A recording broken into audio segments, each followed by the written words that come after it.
Oração a toda hora. Momento devocional.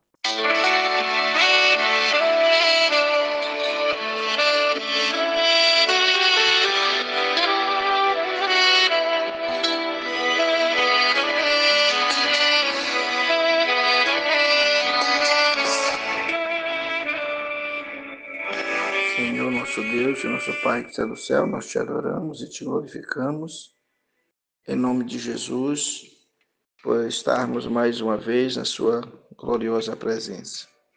O Senhor é um Deus perfeito, o Deus do qual amamos e que, por tua graça, vivemos, Senhor.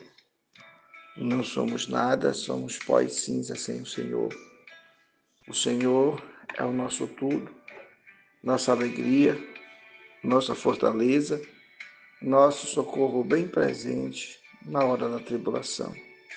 Pelo que não temeremos o que nos possa fazer o adversário, Senhor. Nós estamos terminando mais um ano, estamos também perto de terminar mais um livro da Tua Palavra, o último, e esperamos, Senhor, que alguém seja edificado, que alguém se encontre, Senhor, ouvindo esta oração e ouvindo esta mensagem e acompanhando, Senhor, e sendo abençoado. Assim eu te louvo, eu te glorifico. Continua conosco, nos dá força, graça, vida, paz, sabedoria, unção, que para todas as pessoas que ouvirem cada palavra dessa seja palavra de vida, de paz, de alegria e de vitória para cada pessoa, em nome de Jesus. Graças a Deus.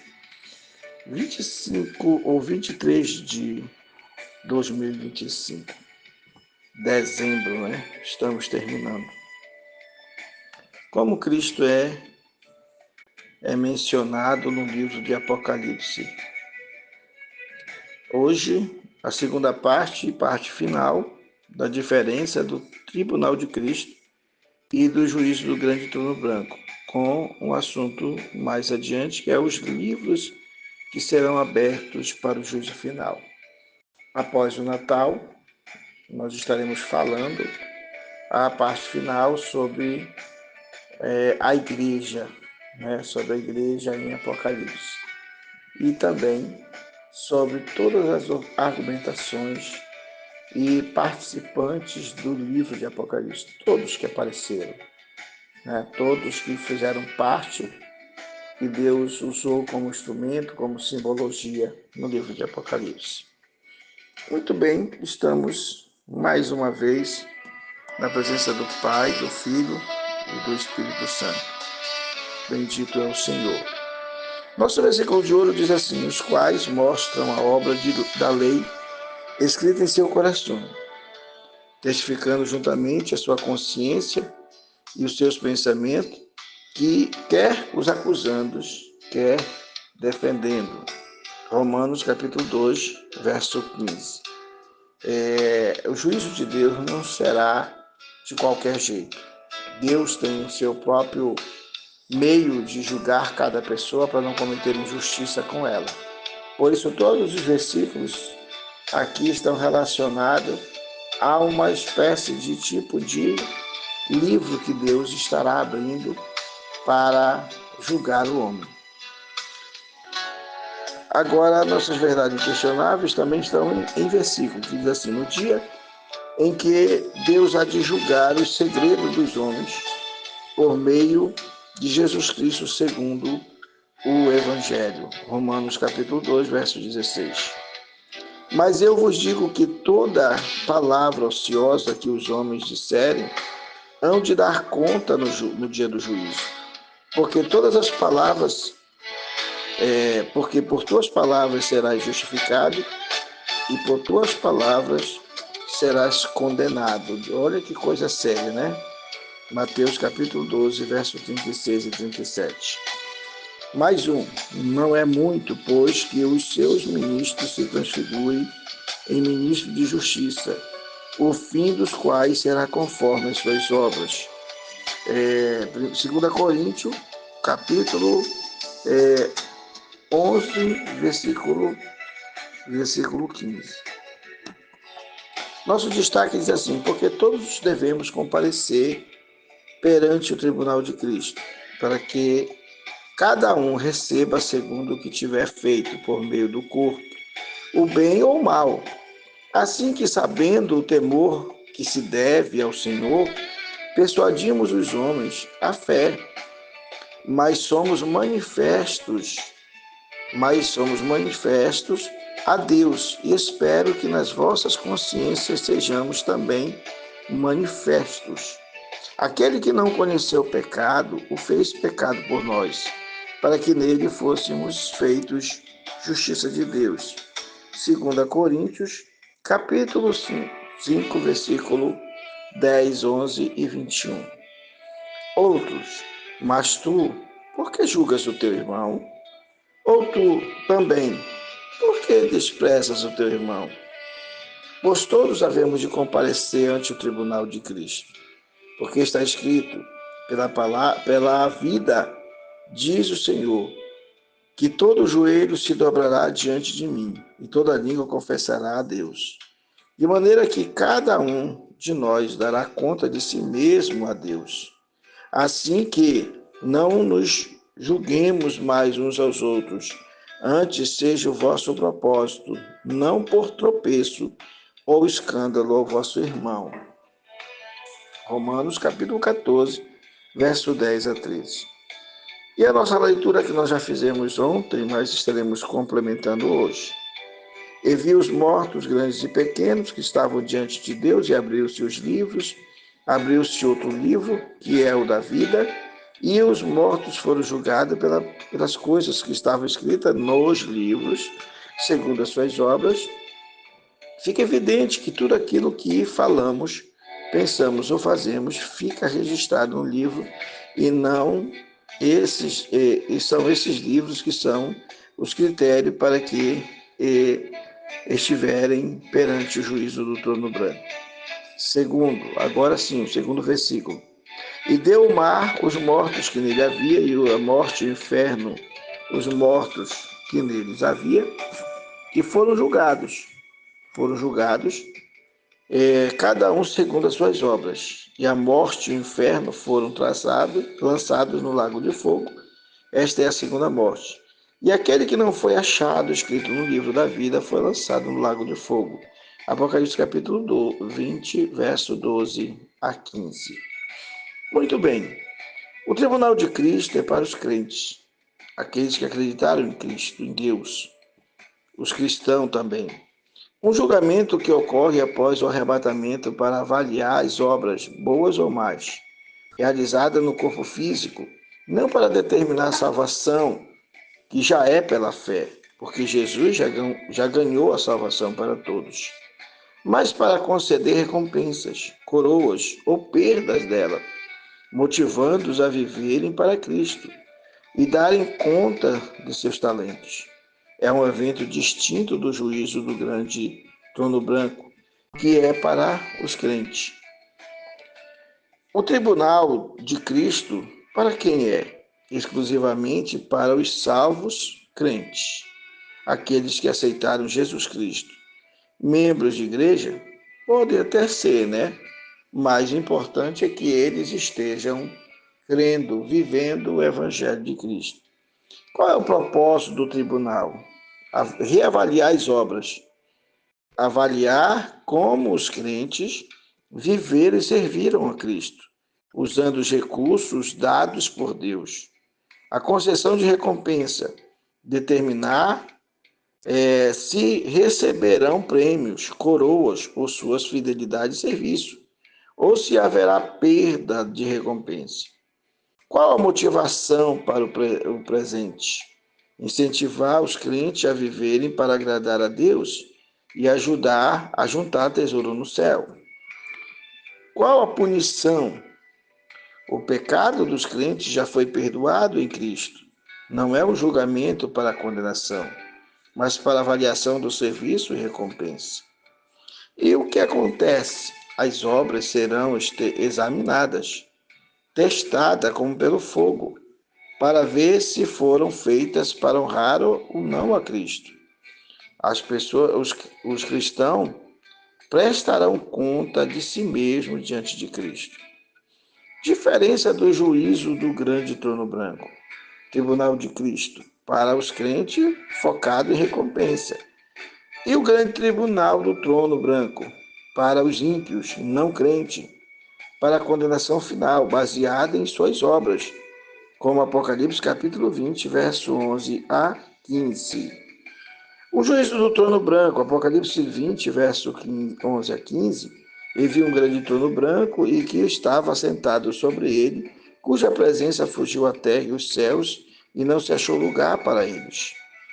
Quero aqui citar alguns, segundo a Bíblia, por menos 5 livros que serão realizados para julgar pessoas, as obras das pessoas no trono branco. Na verdade, são muitos livros, né? A gente não sabe exatamente. Aqui ele dá a parecer de 5, mas nós acrescentamos mais 3, mas a gente não sabe exatamente quantos serão. Esses livros existem na forma, não como nós entendemos, mas na forma que Deus procurou fazer para não cometer nenhum tipo de erro quanto ao juízo de cada pessoa. Primeiro, diferente daqueles que juntam, como nós vimos no último julgamento aqui no Brasil, todos mundo foram colocados no mesmo pacote, não teve individualização da pena por pessoa, mas foram todo mundo julgado de forma arbitrária. O juízo de Deus não será assim. O juízo de Deus terá a individualização, não só da pena, mas a individualização do caráter da pessoa, de como ela estava. Ela pode negar? Pode. Quem advogará isso lá diante de Deus? Não. Ela terá o juízo segundo as suas obras, vista ao vivo no telão de Deus. A pessoa será vista como ela pensou, o que ela fazia, como ela agia, de que maneira ela vinha agindo diante de Deus e diante dos homens. Então não terá um juízo fictício ou baseado em contos, em testemunha, porque a própria testemunha é a vida que aquela pessoa vivia. Então o primeiro livro que alguém cita seria o livro da consciência, os quais mostram a obra da lei escrita em seus corações, testificando juntamente a sua consciência, os seus pensamentos, quer acusando-os, quer defendendo. Aqui nós já vemos com toda sinceridade que Deus tem dado ao homem uma consciência. E na consciência nós podemos evidenciar as coisas que são certas e as coisas que são erradas. Logo, se erramos, e estamos conscientes de que erramos e não mudamos, nós ainda temos chance, porque ainda não aconteceu. Mas que isso é sério diante do Todo-Poderoso. Está lá em Romanos, capítulo 2, verso 15. Aqui nesse Romanos 2,15, o apóstolo está dizendo que tudo o que você pensa, a sua consciência, o fato de uma pessoa não ter recebido a Bíblia ou a palavra de Deus, não significa que ela não tenha critérios para ser julgados. Claro que terá, porque Deus colocou no coração de todo homem, até mesmo quem não ouviu falar de Cristo, uma consciência de certo e de errado. Essa própria consciência, essa é a norma da lei gravada no coração, que vai testemunhar a favor dos homens ou contra eles, nos seus pensamentos, defendendo-os ou acusando no dia em que Deus, por meio de Cristo, Jesus julgar aos homens em conformidade com os evangelhos, ou seja, com tudo o que é indivíduo, ou seja, tudo o que o indivíduo pensa. Aquele que tem conhecimento do evangelho terá o juízo do evangelho. Aquele que tem o conhecimento de qualquer ensino que seja certo ou errado, será julgado por isso. Tem aqueles que têm consciência de que o certo e errado eles exigem dos outros, mas não exigem de si mesmo. Mas naquele dia será exigido dele. Porque, diferente daqui, no céu, você não pode impor os seus desejos Você não pode impor seus questionamentos. Você não vai chegar lá e dizer, não, eu não concordo e acabou-se. Eu não aceito e acabou-se. Não, eu fui vítima. Não, porque Deus estará mostrando as suas obras praticadas, vividas, quando você as fez. Aí é diferente, né? Muito diferente. Você não, todos nós, né? Cada um de nós. Muito bem. Aí diz aqui que aqueles que pensamento que nós pensamos e que o Espírito Santo nos alertou para não fazer o que foi feito e fizemos. Nós seremos julgados por este ato. Jesus vai julgar os segredos dos homens. Segredos porque tem coisas que ninguém sabe a nosso respeito. Só nós mesmos. Ou talvez alguém saiba, mas por nos amar ou talvez por medo da gente, não consegue contar para ninguém. Morreu com o segredo e não contou, mas Deus revelará. O livro das palavras. Mas eu vos digo que toda palavra ociosa que os homens disserem, hão de dar conta no dia do juízo. Porque todas as palavras será justificado, por tuas palavras serás justificado, e por tuas palavras serás condenado. Mateus 12, versos 36 e 37. Isso não quer dizer que quando nós colocamos o livro da palavra, terá um livro exclusivo de todas as palavras que a pessoa falou, mas fará parte do juízo de Deus as palavras que falamos, tanto a que pensamos como a que falamos. Mas a pessoa diz, mas eu penso e não pratico. É essa que é a questão. Na palavra de Deus, Jesus ele disse assim, que a pessoa só de pensar em possuir uma mulher, ele já adulterou com ela. Então, o pensamento ele é válido no juízo de Deus, por quê? Porque o pensamento é que nos leva à prática das obras. É o pensamento que nos motiva à prática das obras. E é o pensamento que muitas das vezes nós usamos para motivar ou incentivar as pessoas para a prática das obras. Se o que pensamos foi praticado por nós, ele se transformará não só num pensamento, mas se transformará numa prática, numa atitude, numa ação. Se o meu pensamento removeu as minhas boas virtudes e me levou à prática do mal, de outras formas, mas me levou, que aquilo foi a origem que fez com que eu cometesse o erro, até nisso seremos julgados. Bendito seja o nome do Senhor. Claramente essas pessoas vão ser julgadas por aquilo que se arrependeram ou porque não se arrependeram. Se alguém cometeu o pecado contra Jesus e contra Deus, a Bíblia é clara que essa pessoa confessada e se arrepende, ele se torna justo. E é fiel, o Senhor é justo para lhe perdoar e purificar os pecados. A Bíblia também diz que Deus lança no mar do esquecimento e não se lembra dos nossos pecados quando nos arrependermos. Isso quer dizer que vai estar lá escrito que você se arrependeu, né? Que no seu livro, que está lá no Salmo 139, no livro da própria vida da pessoa, vai estar escrito que você se arrependeu e que você parou de praticar ou que você lutou para parar de praticar. Só serão julgadas as intenções, as motivações, as palavras que não foram confessadas e não arrependidas. Tudo que o homem profere, tudo que o homem fala e não se arrepende, será utilizado para que seja condenado ou seja justificado, se caso ele pensou coisas boas. No dia em que Deus, o livro do segredo dos homens, no dia em que Deus há de julgar o segredo dos homens por meio de Jesus Cristo segundo o Evangelho, Romanos 2,16. É quase a mesma coisa de Romanos 2,15, com uma diferença. Aqui diz que no dia em que Deus há de julgar os segredos dos homens, então tem um dia já determinado por Deus. Segundo o Evangelho, aqui esses segredos que Deus vai julgar, ele tem uma forma a mais. O primeiro mostra que vai ter todos os segredos. Mas esses segredos do versículo 16, eles estão ligados à consciência do Evangelho, aquele que ouviu. A gente vê muitas pessoas dizerem, olha, você é crente, ele é pastor, ele não pode fazer. Não, se você está consciente que aquela pessoa não pode praticar, você será condenada se caso você praticar. Porque você condenou aquela pessoa, você disse que aquela pessoa não é digna, não é justa, não é honesta. Ou então você fez um juízo disso, mas pensa que o juízo não voltará para você. Então, o juízo nosso é como se fosse uma espada de dois gumes.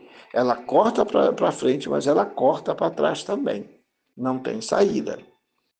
Qual a diferença da consciência e os segredos? A consciência é aquela luta que você tem na mente entre o certo e o errado, de decidir sobre algo certo ou decidir sobre algo errado. Os segredos do coração falam mesmo do que pensamos, de intenções que temos, de emoções e de atos que foram feitos em segredos. E nesse dia tudo ficará aberto e revelado diante do Senhor. O livro das obras públicas não é muito, pois que os seus ministros se transformem em ministros da justiça, o fim dos quais será conforme as suas obras. 2 Coríntios 11:15. Porque o que é que nós notamos? Que existem lideranças que julgam outros. Aí está incluso os pais. Mãe, pai, tio, avós, líderes de comunidade, líderes de igrejas, líderes de qualquer coisa, professores. Todo mundo vai ser analisado por isso aqui. Não é muito, pois que os seus ministros, ou seja, pessoas que ministram, pessoas que ensinam, pessoas que cobram, pessoas que obrigam, pessoas que responsabilizam as outras e que não se responsabilizam, né? Transfigurarem em ministro da justiça, o fim dos quais será conforme as obras. Porque tem pessoa que ela se acha, né, dona da verdade, que foi ela que eu sou o pai, eu posso fazer, eu sou o dono da fábrica, eu posso fazer, eu sou o dono da empresa, eu posso fazer. Você não pode, não. Se o seu empregado não pode praticar um erro, você também não pode. Se ele não pode roubar, você também não pode roubar e desviar dinheiro sem fundamentação. Porque todo dinheiro que você desvia, você vai ter que exigir alguém pagar, seja através de obras, seja através de sonegação. E isso Deus está vendo. Esse é o problema. Então veja, no dia do juízo final, a pessoa que não crê em Jesus, ela será condenada por suas obras. Mas a pessoa que creu em Jesus e que convidou Jesus para ser o seu Senhor da sua vida e das suas obras, serviram para ser medidor do seu galardão. Do mesmo jeito que aquelas que foram arrebatadas terão suas obras contadas para o galardão. Se elas foram arrebatadas, é porque foram aprovadas, porque foram perdoadas, e que elas poderão receber muitos galardões, ou poucos galardões, ou nenhum galardão. Mas a sua vida será salva, porque a salvação não foi comprada por obras, não foi por esmola, não foi porque aquelas pessoas eram boazinhas, merecedoras, nada disso. A salvação custou o preço do sangue de Jesus Cristo.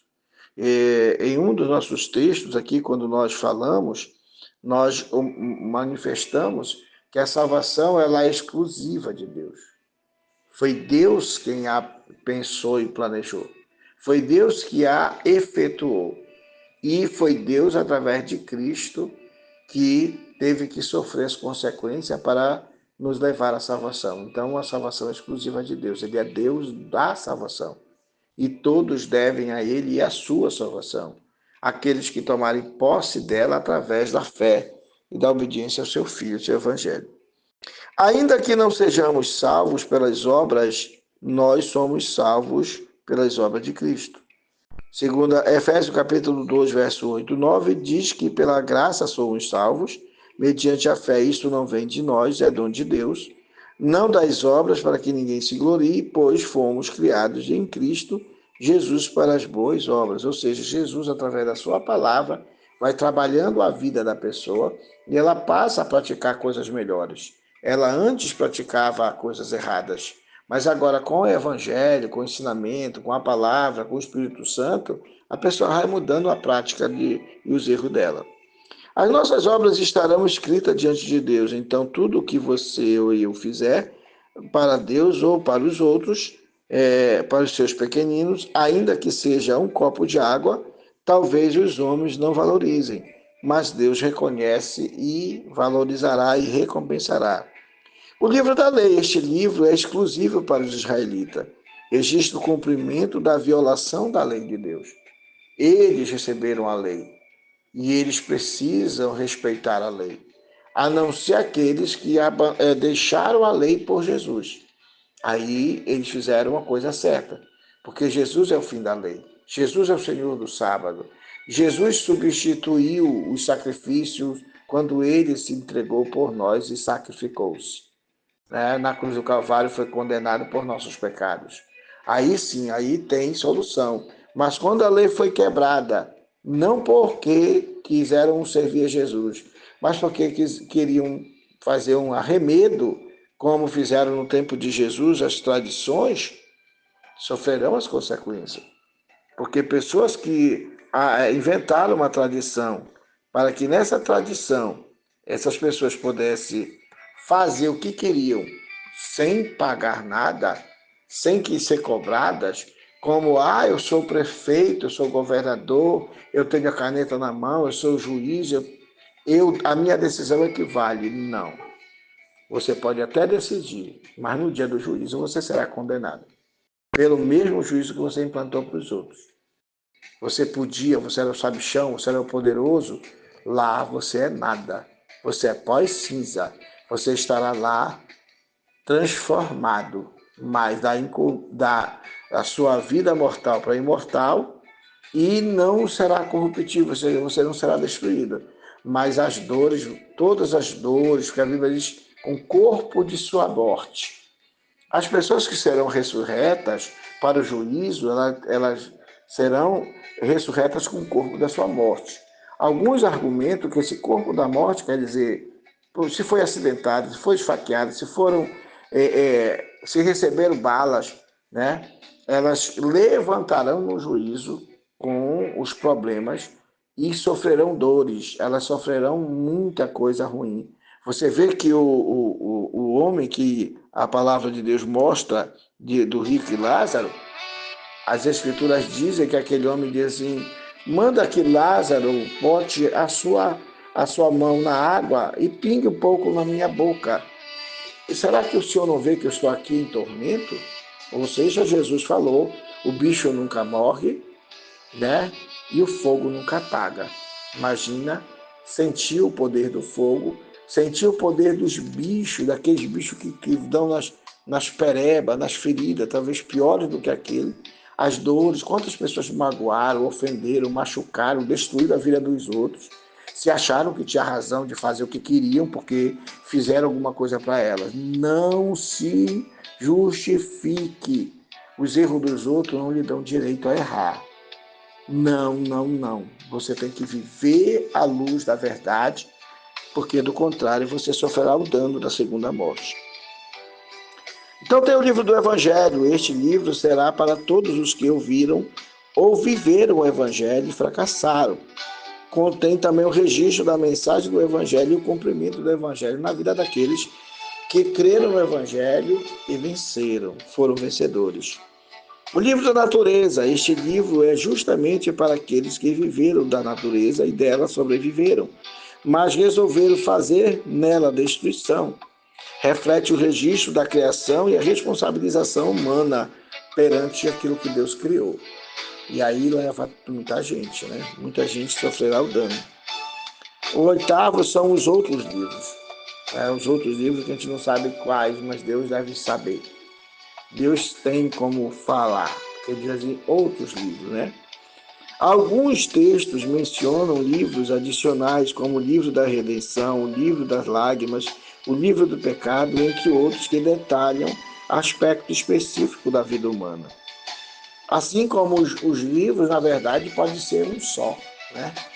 Um grande livro com várias páginas para cada situação. A gente não sabe, uma coisa a gente sabe, que todos esses versículos que nos apontam o juízo de Deus serão efetuados segundo a reta justiça. O propósito do julgamento, todos serão julgados segundo as suas obras, registradas nesses livros. Mas a salvação é pela graça, através da fé, e não pelas obras. Aí alguém pode dizer, então não serão condenados. Não, não. Se é por meio da fé, você não teve fé, não buscou, não creu, não confessou, não se arrependeu, a pessoa que não fez isso, ela não pode tomar posse da salvação, porque ela não creu nela. É como os judeus que até hoje não creram em Jesus. Eles não têm o Cristo. Cristo já nasceu, Cristo já morreu, e eles não aceitaram a Cristo, não receberam a Cristo. A Bíblia diz, ele veio para os seus não receberam. A todos quantos receberam, deu-lhes o poder de serem feitos filhos de Deus. Logo já é, eles perderam o título de filhos de Deus. Eles são criaturas de Deus e estão na aliança antiga, mas eles perderam a oportunidade de serem feitos, em definitivo, filhos de Deus. Eles são chamados filhos de Deus por causa que Deus cuida deles, mas eles não têm o privilégio que têm todos aqueles que receberam Jesus e que receberam o direito de serem feitos filhos de Deus. Ou seja, o documento de Cristo já está assinado para que essa pessoa que serve a Ele seja considerado uma pessoa filha dele para sempre. Os livros abertos do juízo final são registros divinos detalhados de toda a vida do indivíduo, usados para determinar seu destino eterno, com o livro da vida sendo o decisivo para a salvação. Êxodo capítulo 32, verso 32, diz, agora, pois, perdoa o seu pecado, senão risca-me, peço-te do teu livro que tens escrito. Então, Moisés tinha consciência do livro da vida de Deus, né? Do livro que Deus tinha para aqueles que serviam a ele e que lhe eram fiéis. Moisés aqui está falando para Deus para não disciplinar o povo de Israel ou não riscar o nome do povo de Israel do livro da vida de Deus. Em Apocalipse capítulo 3, verso 5, o que vencer será vestido de vestes brancas, e de maneira nenhuma arriscarei o seu nome do livro da vida, e confessarei o seu nome diante de meu Pai, que está nos céus. Bendito seja Deus. Veja aqui a graça, né, de sermos feitos filhos de Deus. Bendito seja. Como você pode ter certeza que o seu nome está escrito no livro da vida? E você confessar Ele, é só você confessar Ele todos os dias como seu Salvador, Salvador da sua vida. Confessando os seus pecados e suas mazelas diante dele, confessando que você é pecador e que sem ele você não é ninguém. Ao vencedor aquele que vai até o fim sem negar ao Senhor, será vestido de vestiduras brancas. Na Bíblia, significando santidade e purificação. Não é a nossa santidade, mas a santidade de Cristo, que nos comprou o direito de sermos justificados. Sobre nós e a justiça de Cristo, o qual bom será ouvir a boca de Cristo falando, através do seu evangelho, da sua doutrina, do seu conhecimento. Filho, você foi fiel no pouco, no muito te colocarei, entra no gozo do teu Senhor. Então, 2 tribunais serão presididos por Cristo. O tribunal de Cristo para os salvos que receberam seus galardões e o tribunal do trono branco para a condenação ou salvação dos que ficaram e que venceram durante a grande tribulação e milênio, ou morreram sem salvação. Aqueles que morreram sem salvação serão condenados. Oremos ao Senhor. Senhor nosso Deus, é difícil, é pesado, mas é a verdade. Muitos não querem crer, muitos não confiam, muitos não aceitam, muitos não vão nem dar ouvidos, muitos vão gracejar, porque eles acham que a vida é nada, é passageira, e que eles podem fazer da vida o que quiserem, e triunfarem sobre o pobre, necessitado, o aflito, o carente, o miserável, o empobrecido, sobre aqueles que estão debaixo do seu próprio jugo, do jugo dessas pessoas, que podem ser maltratadas, ofendidas, punidas, mortas, sacrificadas, obrigadas, opressas, podem ser, Senhor, sofrer estupro, sofrer violência, sofrerem, Senhor, na sua vida, no seu emocional, serem descartadas por qualquer jeito, tomados seus direitos, tomadas suas terras, tomado seu gado, tomadas as suas fazendas, tomado, Senhor, o seu dinheiro através de impostos tiranos, perseguições, tomadas, Senhor, na marra. Como disse aquele ditado daquele homem, eleição não se vence, se compra ou se toma, né? Se toma. Mas é triste, Senhor, porque o que a gente espera da nossa liderança, Senhor, seja pai, mãe, seja tio, seja irmão mais velho, seja, Senhor, padre, pastor, bispo, bispa, apóstolo, como está um monte de cabras sem vergonha se intitulando apóstolo, seja quem for, Senhor, dará conta diante de Ti. O peso da verdade, o peso do juízo estará, Senhor, já está sobre a sua cabeça, Ele não pensa. A Tua palavra fala desse peso como brasas de fogo sobre a cabeça, porque são coisas vivas que vão acontecer e que ninguém escapará, meu Pai. Não há escape das Tuas mãos. Ninguém, disse o salmista, se eu subir aos céus, ali Tu estás. Se eu descer à sepultura, ali Tu estás. Se eu for o mais profundo do abismo, ali Tu estás. Como eu poderei me esconder de Ti? Tudo Tu sabes, porque Tu nos sonda e nos conhece. Conhece o nosso deitar e o nosso levantar.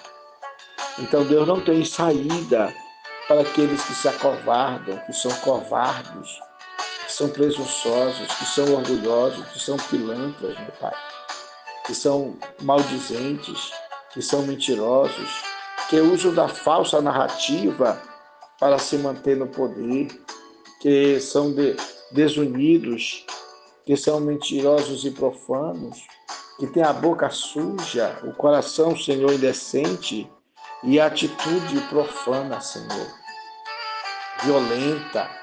Ninguém escapará das Tuas mãos, Senhor. O juízo será sem misericórdia para aqueles que não praticaram a misericórdia, diz a Tua palavra. E o Senhor castiga todos que o Senhor toma por filhos. Então ninguém conseguirá escapar das Tuas mãos, Senhor. Aquele que se julga teu filho, mas que pratica todas essas obras perversas, esse não terá, Senhor, solução. Mas bendito seja o Senhor, que tem perdoado, que tem purificado, que tem santificado pessoas que têm vindo a teus pés, reconhecido o teu senhorio, avaliado suas próprias vidas e se arrependem do mal que fazem e querem se libertar, meu Pai. Como todos nós precisamos nos libertar, por favor, Senhor, recebe a nossa adoração, perdoa nossos pecados, nos limpa totalmente das nossas consciências perversas, nos ajuda a ter um coração de carne, um coração reflexivo, um coração humilde e arrependido, um coração, Senhor, sem nenhum tipo de juízo maldoso, mas com bons propósitos, boas atitudes. Senhor, abençoa nosso Brasil, nossos estados, a todas as cidades e localidades onde houver uma alma, uma vida, que o Senhor possa agir nos nossos bairros, nas nossas ruas, com nossos vizinhos, com nossos filhos e filhas, com aqueles que ainda têm mãe, com aqueles que ainda têm pai, com aqueles que têm filhos e filhas, Senhor, netos, bisnetos, avós, aqueles, Senhor, que vivem nessa terra, que palmilham o chão, Senhor, Deus, em nome de Jesus, visita aqueles que estão orando conosco, que querem um milagre, uma cura divina, a cura de um câncer, Senhor, a cura de uma doença, Senhor, rara. Não importa, os homens não têm solução, mas o Senhor tem solução. O Senhor é o Deus do milagre, o Deus das maravilhas. Por isso entregamos nossas vidas e nossos corações, Senhor, nas tuas mãos e te pedindo libertação, cura, salvação e aumento de fé, em nome de Jesus. Amém, Jesus. Bendito seja o Senhor para sempre.